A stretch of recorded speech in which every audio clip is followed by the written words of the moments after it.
This is the Mark K Show, and my name is Mark K. Thank you so much for joining me. Listen, I listen to you folks, you know. I want you to know, I'm not like the Democrats, all right? I'm not like the Democrats. The Democrats, they never listen.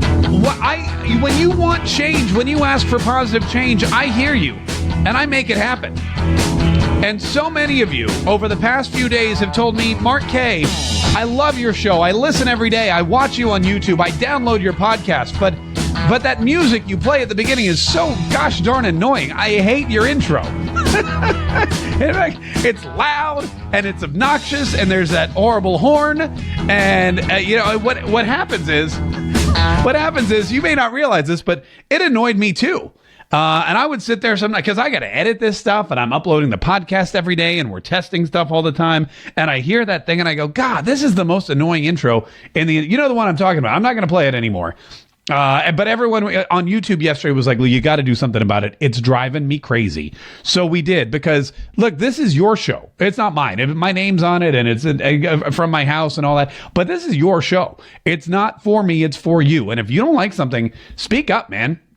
Speak up. You let me know what you think, and we'll do the best because I want you to enjoy it. I don't want you walking away from this experience and taking away anything negative. I want this to be a positive, relaxing, uplifting experience. I want you to be entertained. I want you to be informed, and I want you to enjoy it. Because if you enjoy it, then hopefully you're going to tell other people how much they're going to enjoy it. In fact, if you'd like to do that right now, that'd be great. You can hit the share button if you're watching on Facebook. If you've got the live Facebook feed going, go ahead and share this. Say, oh my gosh, Mark K, listen to me. He changed that obnoxious, horrible music at the guy screaming at the beginning of his show. Got rid of it. If you'd like to share the podcast, if you're listening on the I'll wait. I got no place else to be. Here, go ahead. I'll have some coffee. Let me know when you're done sharing. Okay, good. That's great. Let's figure out what's going on today with the world, because apparently now politics has moved into the fashion industry. There's been a lot of stuff going on in the fashion industry. And I'm not just talking about me and what I do. I'm not just talking about these very highly popular wild t-shirts, which are available at teespring.com/wildshirt. I'm not talking about the working it like Donald line of apparel, which, by the way, I wore this shirt yesterday. I wore this shirt all day yesterday, which, number one, explains why it smells funny. But number two, I walked around all day because I just got it in the mail. I was so excited. Working it like Donald. I got 11 comments on this shirt, and like 7 of them were positive. And I thought to myself, wow, 11 comments about my Donald Trump t-shirt. 7 of them were positive. I'm onto something here. People are like, where can I get it? How can I buy it? And I'll put the link. I'll go ahead and I'm going to put the link in the comments, because I know that's probably the best way for you guys to see it and to check it out. Wait a minute, there we go. Let me get rid of it. I'll put the link in the comments, because I know that's the best way for you guys to get the information later on. But everyone was, and I have to wash it, because, like I said, it is a little odoriferous today. All right, but the fashion industry is becoming super political. It's always been a fierce industry. Fierce, work it, girl. But now it is fiercely partisan. And 2 stories have erupted in the past few days that have they've caught my eye. They've caught the international attention. And for whatever reason, they're both equally ridiculous.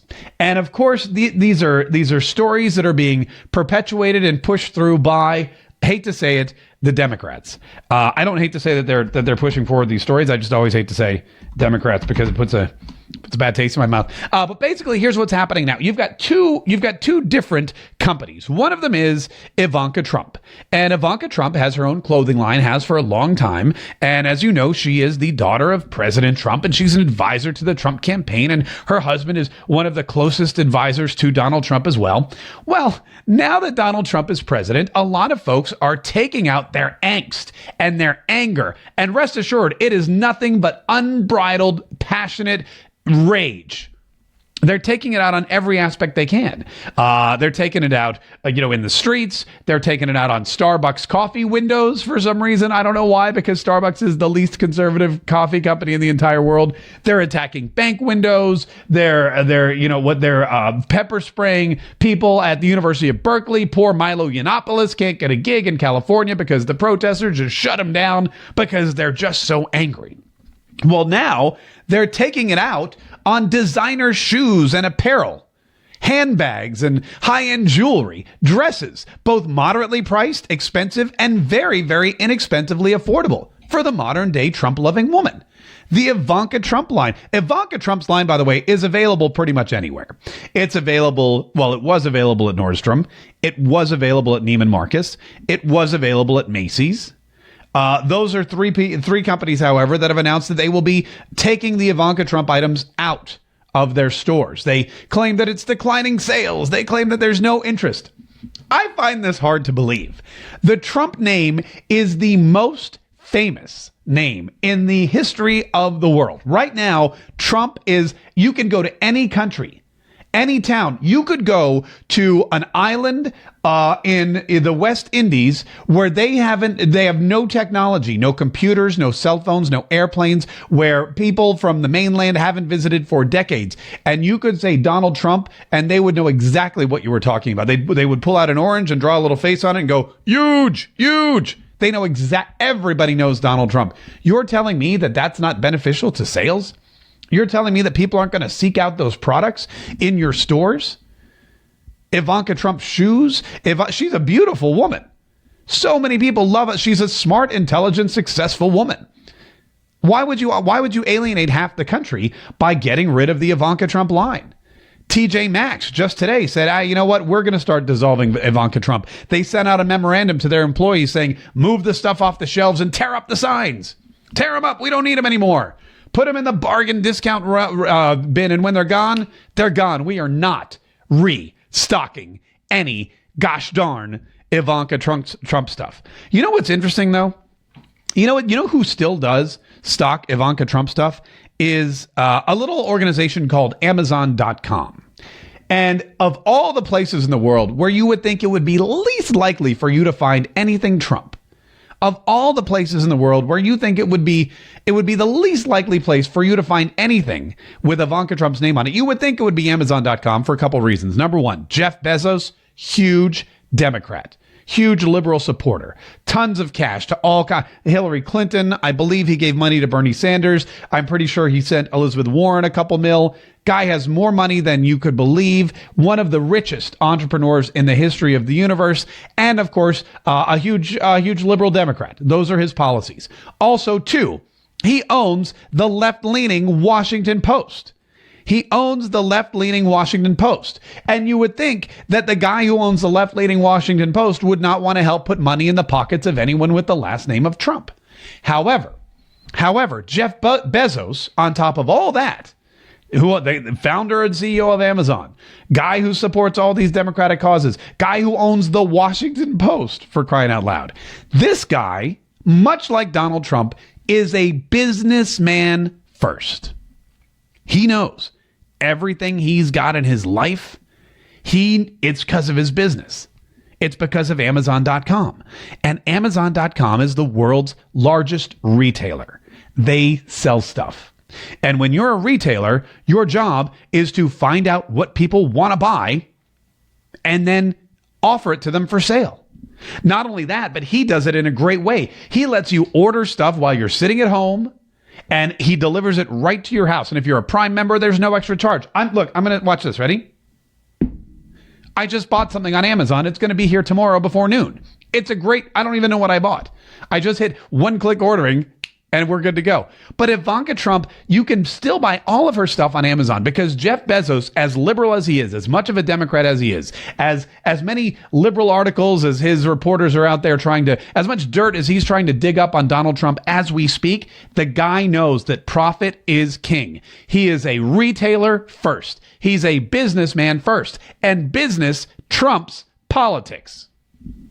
See what I did there? See how I worked in Trump there? People do. That's a very common thing that people do when they're writing cool headlines and catchphrases. And so here's the thing about Amazon. He realizes that shoes are not political. He realizes that purses are not political. He realizes that Ivanka Trump's dress is very beautiful, very functional, very comfortable. I'm not speaking from experience. I'm speaking from by the way, the two things I'm going to talk about today are the two things I have the least amount of experience in. One is women's apparel, and the other is athletic apparel. We'll get into the athletic apparel in a minute. Again, I don't go to the gym a lot. You may see I'm sitting. Every time you see me, I'm sitting. I'm in the seated position. I know you guys have noticed that. That's for a reason. But we'll get into the athletic apparel in just a minute. But Ivanka Trump, she's got stuff that women want to buy, and Jeff Bezos knows that. So he goes on Amazon, he lists it for sale, and if you want to buy it, go ahead. He'll take your money. He'll take your money because you want to buy something that you saw Ivanka Trump wear at some ball or at some debate or walking around on the street with her kids. You trust her, you trust the brand, you think it's a good deal, and you think it looks great. And it's your money anyway, so what the hell should he care? But Macy's, they care, man. Macy's and Nordstrom and Neiman Marcus, they care. They don't just want you to buy clothes. They want you to buy clothes that they approve of politically. They want to take the clothes. They're not going to let you buy Ivanka Trump clothes. If you want to wear Ivanka Trump from head to toe, Macy's and Nordstrom and Neiman Marcus and TJ Maxx and Marshalls and all these other companies whose job it is to sell you clothes would rather see you walking around naked.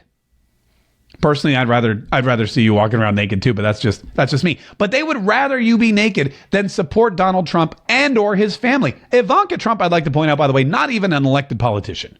She has no official role in Washington. She has no official role in the White House. She doesn't make any kind of policy decisions. All she does is run Donald Trump's businesses now and her own businesses and sell some really cute clothes. Although she used to sell, she still sells them now. You have to get them online at Amazon. There's like 5,000 other places you can still go because not all companies are politically motivated. Most companies, the good companies, the ones that do a really great job are based on something called supply and demand. In fact, you know what's really kind of insulting? Listen to this. You know what, by the way, let me put up the number here too if you guys want to call in. If anyone owns, by the way, any Ivanka Trump stuff, because I posted a blog post on markk.com and I already got a couple comments from people saying, I love the Ivanka Trump shoes. They are, quite frankly, the most comfortable flats I own. And her dresses are super cute and it's good quality stuff. It's affordable. I love it. I did. So if you've got experience with that, go ahead, give me a buzz. I'd love to talk to you and see if you're going to stop, if you're going to stop shopping at these stores too. A lot of people are saying, I'm never going to Macy's again. A lot of folks are saying, I'm never going to TJ Maxx again. I can't remember the last time I was in a TJ Maxx. It was a while ago. But there's a number, 844-436-MARK. It's toll free, 844-436-MARK or 436-6275. Where was I? Oh, yeah. So Ivanka Trump. So supply and demand. Macy's especially and Nordstrom are claiming that there is a lower demand, that sales of these products are down 10%. And they're making way for new inventory, for new designers. They want to give somebody else a chance. That, America and their consumers, they're tiring. They're tiring of some of the Ivanka Trump stuff. They don't like it. There have been actual boycotts of her materials and her products. And they're saying, was it hashtag hit the wallet or something or buy or I don't even remember what it is. But these people are actively going out and not purchasing Ivanka Trump stuff. They're claiming all kinds of victory today. Macy's pulling jewelry lines and clothing lines and shoes off the shelves because they're claiming victory, that they've somehow hurt Donald Trump. And they're fighting back at Republicans by attacking the daughter of the president, who really has no dog in the fight. So this is what their claim is. There's no longer interest and sales are down. And that would be a believable claim. That would be a totally 100% legitimate business reason to not choose to stock any of Ivanka Trump's outfits anymore or her items, if it were clearly supply and demand. But I kind of don't believe that, because in addition to economics, yes, if the supply is down, if that demand is down, then you cancel the supply. We get that. But in addition to economics, there's something called history.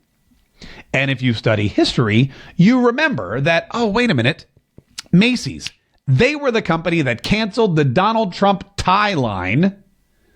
They were the one that threw Donald Trump stuff right out of the store when Donald Trump started running for office and claiming he was going to build a wall. They're the ones that didn't like Donald Trump's stance on immigration, so they severed all business ties with him. Pun totally intended, by the way, when I said they severed the business ties, because it was his ties that they cut. No, he's a rough crowd today. Rough crowd. Anyway, so what they're doing basically is they're saying, Ivanka, we don't want you. You're out. Take your shoes and get out. And the reason is because of lagging sales. But if we go back and look at the history books, if we go back and Google the blog post from just a year and a half ago, we see that that's not the case. That Macy's in particular, they took a political stand against Donald Trump and they severed all ties with him. And this clearly is a continuation of that process and that political statement in their stores. So if you want Ivanka Trump, now the good news is you can still go on Amazon. And I'll be honest with you, a lot of people say, I don't like Amazon because they own the Washington Post and they're liberal. I'll be honest, I still shop on Amazon all the time. And I do that because of convenience and because they have everything I need. And I understand that they own the Washington Post, but you know what? I want stuff delivered to my house. I don't have time to go to the store. Sorry. That's just me. I try not to make political statements when I shop. I won't buy Heinz ketchup because I hate John Kerry, but I will order from Amazon.com. That's the first part. The second part, but it's amazing to me how the fashion and apparel industry has become so politicized. The second part is this dude, Kevin Plank. Do you guys know this dude, Kevin Plank? This guy is the owner of Under Armour. He's the founder and CEO of Under Armour. This guy, by the way, is from the University of Maryland. My wife went to the University of Maryland, so I know all about him. But this guy's Kevin Plank. He's from the University of Maryland. He founded Under Armour. He made $1 bajillion. Turned it. I mean, if anyone, no one ever was supposed to be able to compete with Nike and Adidas and Puma, and he did it. He created a superior brand. He got in with the biggest and best athletes, and he came up with something that is phenomenal. It's Under Armour. It's phenomenal quality, and the athletes love it. And he's all over the NCAA teams and professional athletes. Steph Curry has a contract with Under Armour. Well, this guy was being interviewed by MSNBC or CNBC or one of those NBC channels that nobody watches. And they asked him a couple of questions. They were asking him, first of all, the first 20 minutes of the interview was, why does your stock suck? Why is your company in the toilet? Can you please talk to the stockholders and say to them, hey, you know what? We're working on it. Here's our plan going forward. Here's how we're going to make Under Armour profitable again. But then they started getting into politics because politics and the economy, they go hand in hand.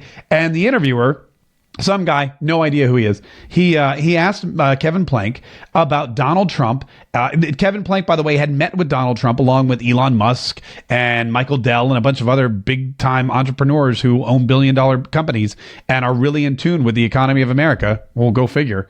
And he had said, you met Donald Trump. What'd you think? And here was his response. Listen to this. I think he's highly passionate. He definitely, to have such a pro-business president is something that's a real asset for this country. I think people should really grab that opportunity. Okay. As you can imagine, Kevin Plank became public enemy number one because he said Donald Trump was passionate and, more specifically, an asset to the country.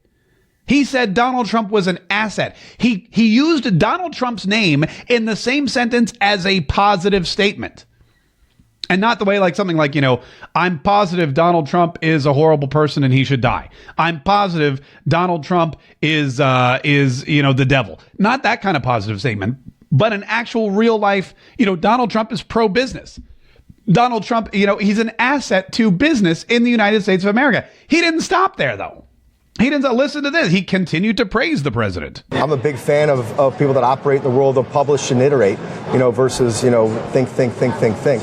So there's a lot that I respect there. Yeah. So you've got him saying, look, not only is he positive for business, not only is he going to be pro-growth for the United States of America, but the guy is all action and no talk. He's a think guy. He doesn't sit around, or he's not a think guy. He doesn't sit around going, I'm going to do this, I'm going to do that. Maybe I should do this, maybe I shouldn't do that. He gets out there and he executes and he iterates and he changes and he gets, action. What is it? A launch and then edit, or is there something? What? If I were an actual successful entrepreneur, I'd know what it is. But it's something like launch early and edit often.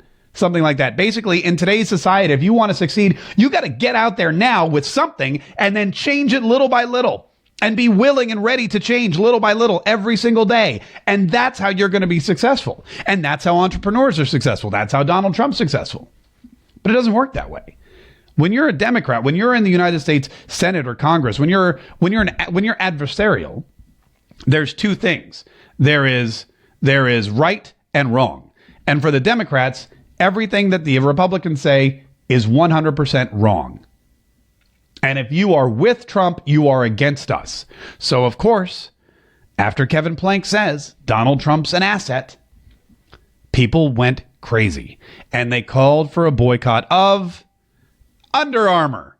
Of course, people I know for a fact have never worked out a day in their life were on Facebook and Twitter saying, well, I'm never going to use Under Armour again.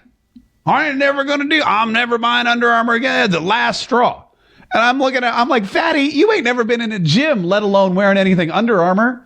Give me a break. Some people are out there saying, I'm going to boycott underwear. That's like me saying, I'm going to boycott Vidal Sassoon hair mousse or bed head or something, some other kind of gel.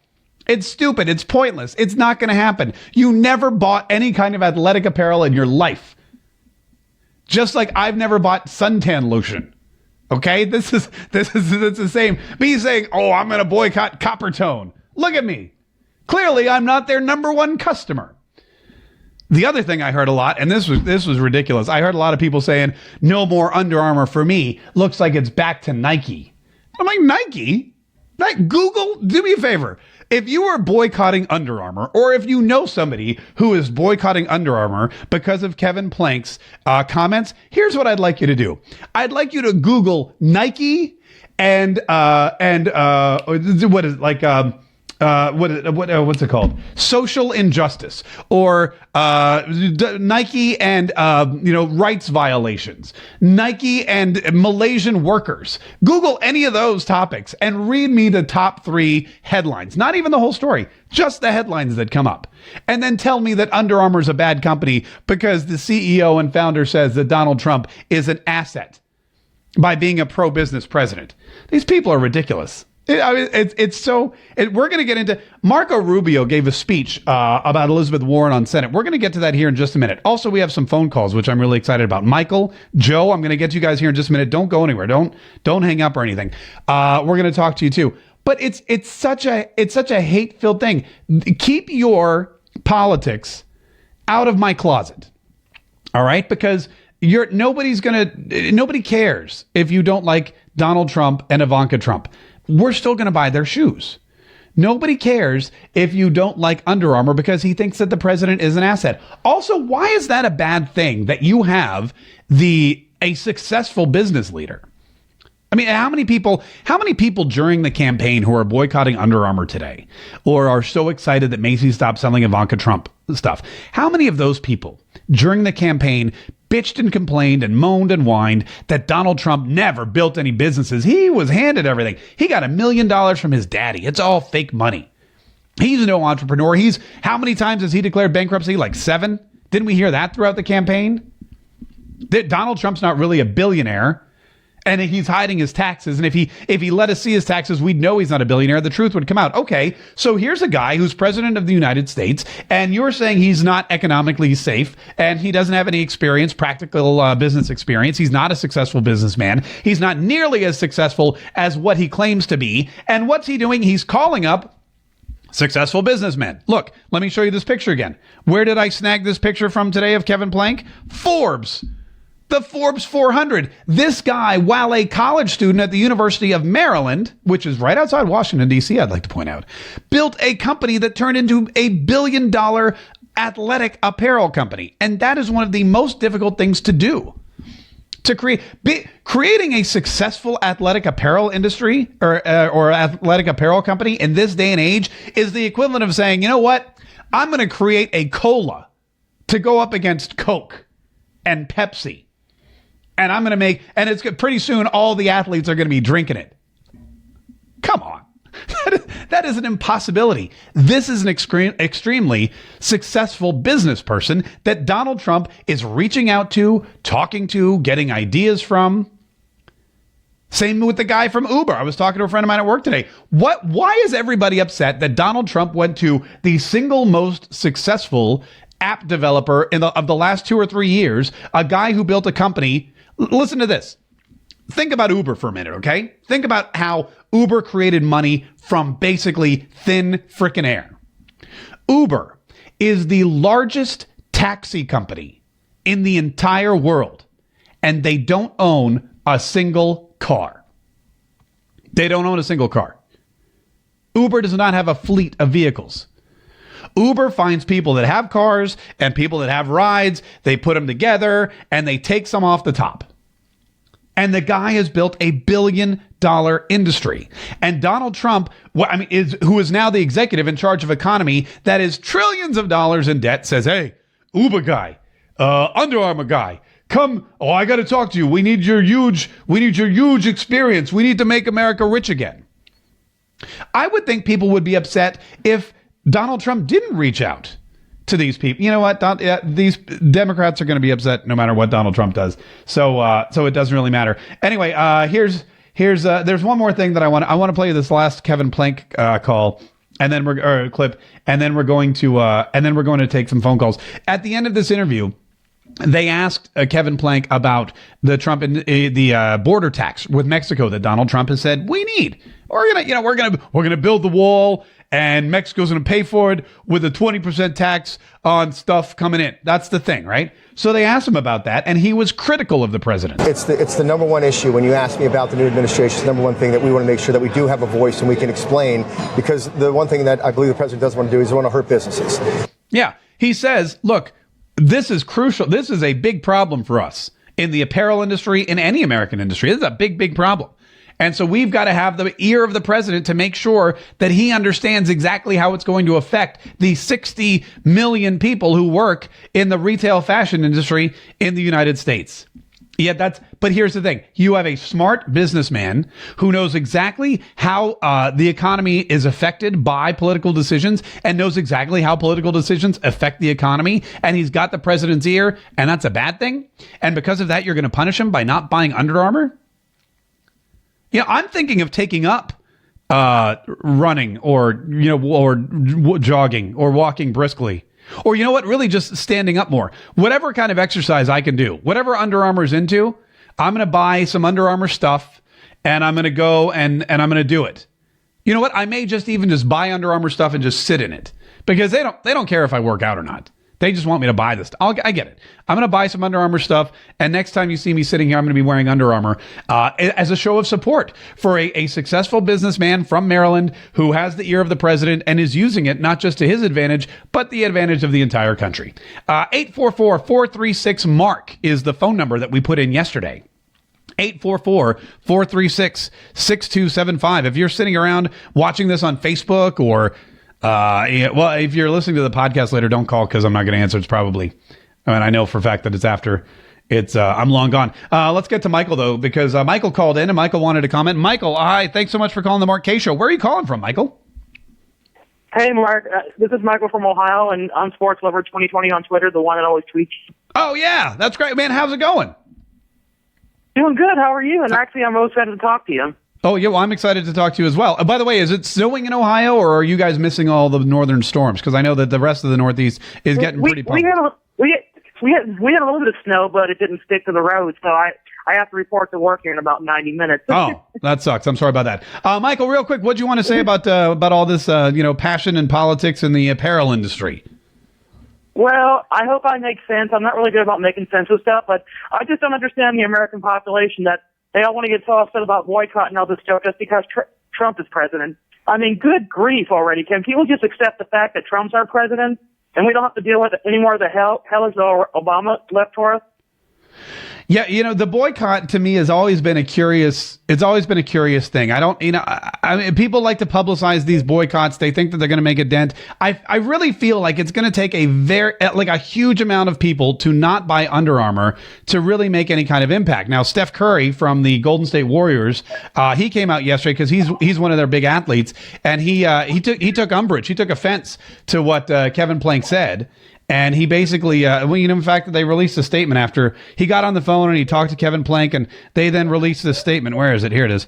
At Under Armour, our culture, has always been about optimism, teamwork, and unity. We have engaged with both the prior and the current administrations in advocating on business issues that we believe are in the best interests of our consumers, teammates, and shareholders. Kevin Plank was recently invited at the request of the President of the United States to join the American Manufacturing Council as part of a distinguished group of business leaders. He joined CEOs from Dow Chemical, Dell, Ford, GE, and Tesla, among others. We believe it is important for Under Armour to be a part of that discussion. And they go down, but here's the best part. Skip down to paragraph 3 here. It says, we engage in policy, not politics. We engage in policy, not politics. We believe in advocating for fair trade, an inclusive immigration policy that welcomes the best and the brightest and those seeking opportunity in the great tradition of our country, and tax reform that drives hiring to help create new jobs globally across America and in Baltimore. And I mean, there's nothing negative about that statement at all.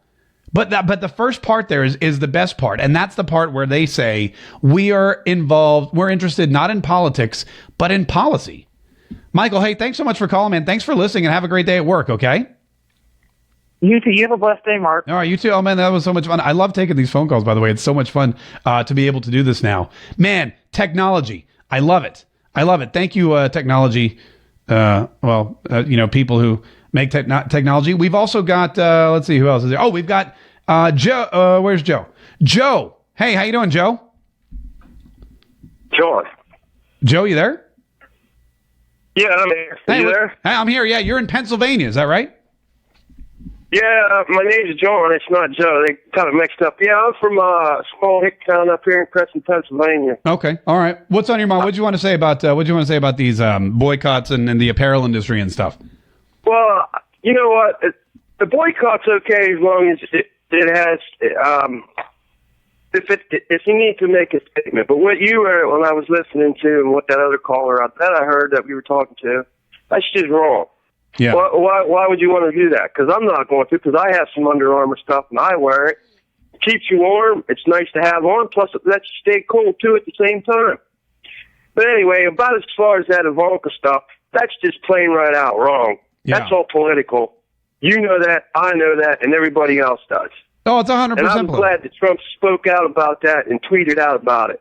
Yeah.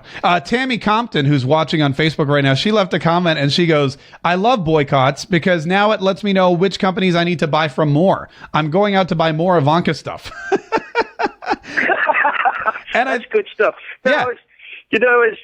As far as the election was concerned, all I kept hearing about from the far left was about his tax returns. Yeah.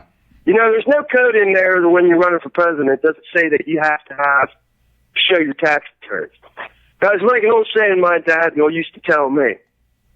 If everybody jumps off the Eiffel Tower, are you going to follow them?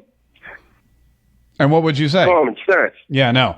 I said, no, hell no, I wouldn't follow them. Yeah, no. I wouldn't jump off the Eiffel Tower. Plus, I wouldn't go to France anymore either because it's like the terrorism there and the refugees are running rampant. By the way, did you hear that they're now installing a wall? Get this. I wanted to share this story, but I didn't know where I'd fit it in. Thank you, Joe. Thanks for calling, by the way, and thanks for giving me a segue into the story. Hey, thank you. And you're doing a great job out there, Kay. Oh, thanks, man. I really appreciate that. Stay dry and warm in Pennsylvania because I know it's going to get cold. But there's a story. I want to pull it up. Maybe I'll just try to paraphrase it. In Paris, they've decided they have to put a wall around the Eiffel Tower because of the threat of terrorism. And they're putting up, maybe it's just a fence. Here we go. No, it's a wall. It's a glass wall to protect the Eiffel Tower. It's a bulletproof wall this is ridiculous. This is France, a country, by the way, which is very critical of Donald Trump. But the Eiffel Tower, here's the story from the BBC. The Eiffel Tower in Paris is said to have a 2.5 meter, which is 8 feet American, 8-foot wall of reinforced glass built around it as protection against the terrorist attacks, officials say. The Paris mayor's office says the wall will replace metal fences that we put up for the football tournament in 2016. It's going to cost $20 million. Last July, 86 people were killed when a lorry plowed through a crowd celebrating Bastille Day in the southern city of Nice. Jihadists killed in November 2015 130 people at a nightclub in Paris. The terror threat remains high in Paris, and the most vulnerable sites, led by the Eiffel Tower, must be the object of special security measures. That's what they say. So they're going to build a wall around the Eiffel Tower to protect people from terrorism. This should be front page news. This should be front page news. That in Europe, the situation is so bad that not only they should really build a wall along the border of, where these they're coming in from Germany and Switzerland. But whatever. It's so bad. The terrorism and the refugees and the jihadists that are coming into France, that they've got to put a bulletproof glass wall around the Eiffel Tower so that people that go there don't get plowed over or shot. Yet we build a wall on our southern border to do it basically the same thing, and it's a civil rights violation, and we're horrible, terrible, horrible, god-awful people. The number is 844-436-6275 if you want to get through. So one more thing that I want to mention, because I have this audio that we need to get to. It's about Marco Rubio. And Marco Rubio, all right, so yesterday we talked about Elizabeth Warren. And Elizabeth Warren was trying to thwart the confirmation of Jeff Sessions, as were all the Democrats. And she got up and she gave this speech, and she unveiled this letter from Coretta Scott King. By now, I'm sure you've heard about it. And she started to read it. And in doing so, she was impugning, which means she was basically calling to the carpet Jeff Sessions and his record. And there's a rule in the Senate. You can debate policy, but you cannot debate the politician. You can debate the policy, but you cannot debate the politician. You can say, I think your idea sucks. I think your idea is the dumbest, stupidest, worst idea I've ever heard. But you cannot say you are a horrible person, and here's how I'm going to prove that. You can't do that. You cannot impugn the character or the record of any other of the 99 senators in that body. It's a fact. It's a rule. It's in the books. Rule 19. She did it. She got called on it. She was told to be quiet and sit down and shut up. And then everyone, of course, went ballistic, saying, how dare? How dare this happen? How dare you follow the rules of the Senate? And Marco Rubio got up to discuss something else. And he said, but look, before we do that, I want to talk about these rules, and I want to talk about what's going on with Senator Jeff Sessions, because no Democrats voted. It was like 52-47 or something. It was right down party lines, despite everything they wanted to do, everything they tried to do to thwart his confirmation, to stop it dead in their tracks. They knew they couldn't. So rather than just letting it go through, they started insulting him. They started breaking the rules. And here's Marco Rubio, who was really impassioned about the whole thing. Here's what he had to say. I want people to think about our politics here today in America, because I'm telling you guys, I don't know of a single nation in the history of the world that's been able to solve its problems when half the people in a country absolutely hate the other half people in that country. Half the people in this country hate the other half of the people in this country. That's what Marco Rubio said. He said, I don't know any country that can solve any of its problems when half the people in this country hate the other half of the people. And he said it twice. Here it is again. We are reaching a point in this republic where we're not going to be able to solve the simplest of issues, because everyone is putting themselves in a corner where everyone hates everybody. God, I hate that guy. Just kidding. Just kidding. I don't hate Marco Rubio. I'm not a huge fan, but I don't hate him. I was just making a joke. But he basically talked about the rules of Congress and the rules of the Senate and how rules are necessary to get anything done. This is the most important country in the world. And this body cannot function if people are offending one another. And that's why those rules are in place. basically the rules are in place. Here's what he said. The rules are in place because this body cannot function if people are offending one another. By the way, this body can function no matter what. You can offend whoever you want. This body will always function to the maximum. I'm getting off track. So Marco Rubio is saying, look, we can't do what we're supposed to do if we're offending each other. We're supposed to debate policy, not the politicians. And Elizabeth Warren got up and she debated the politician. And she did that because she hates Senator Jeff Sessions. She hates Donald Trump. She, like most of the Democrats in the Congress, most of the Democrats in the Senate, and a handful of Republicans, they are driven by one thing only, and that is hate. And this is very important. You know what I'm going to do tomorrow? I'm going to make a list of the worst Democratic leaders in the United States, and we're going to go through them. Elizabeth Warren is right up there on the top because not only is she driven by hatred, she doesn't care about my best interests at all. She doesn't care about, she's not a senator like all Americans. Granted, she's from Massachusetts, but, she doesn't care about anything else except herself. None of the Democrats have my best interests at heart. None of them ever did. That's why I didn't vote for any of them. I'm a 40-year-old white dude from the South. Okay. They don't care about me. I'm the last thing they care about. They don't have anything that interests me on their minds or my family. They could care less what happens to us. And you too. In fact, I guarantee there's probably a whole handful of Democrats that get out there and they push for these policies and these ideas and they try to pass these bills that are even bad for themselves. I feel like they don't even have their own self-interest at heart or at mind when they get up and say and do these things. But Elizabeth Warren is one of the worst because she's, by the way, clearly all about Elizabeth Warren. What she's doing, she knows Jeff Sessions is not going to become, or is going to become, or he did. Let me start over. I'm getting all excited. She knew when she gave her speech impugning the reputation of Jeff Sessions, she knew at that time, as everyone in that body did, that he was going to be confirmed. She knew that he was going to be, no matter what she did, it was unstoppable. Unstoppable. History had been written. Jeff Sessions was going to be confirmed as the Attorney General of the United States. Nothing she could do could stop it. So she took the opportunity and she did what so many other people do in that position, is she began to campaign, because what she cares about is Elizabeth Warren's career. What she cares about is what Elizabeth Warren's going to do in 2020 or even in 2018.